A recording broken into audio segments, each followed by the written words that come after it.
चंद्रपूर जिल्ह्यातील तापमान देशात अव्वल ठरले आहे। जिल्ह्यात 45.8 अंश सेल्सिअस तापमान नोंदले गेले। चंद्रपूर जिल्हा हा जंगलांचा आणि वाघांचा जिल्हा आहे।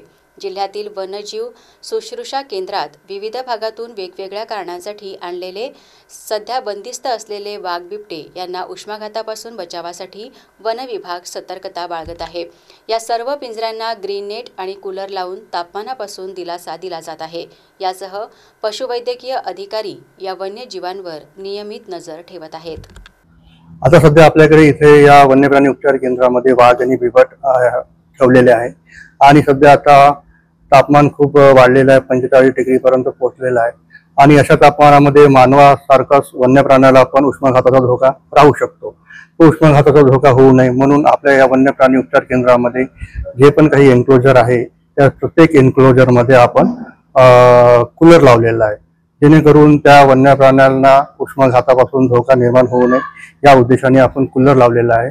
आणि आम्ही हा कूलर सकाळला 11 वाजता सुरू करून संध्याकाळला 6 ते 6:30 वाजेपर्यंत सुरू ठेवतो आणि ते ओपन एन्क्लोजर आहे। त्या ओपन एन्क्लोजरला साईडने आपण हिरवी नेट लावलेली आहे, जेणेकरून तिथून उष्मा वारा येऊ नये आणि त्याला उष्माघाताचा धोका निर्माण होऊ नये यासाठी आपण या सर्व उपाययोजना इथे वन्य प्राणी उपचार केंद्रामध्ये केलेल्या आहेत।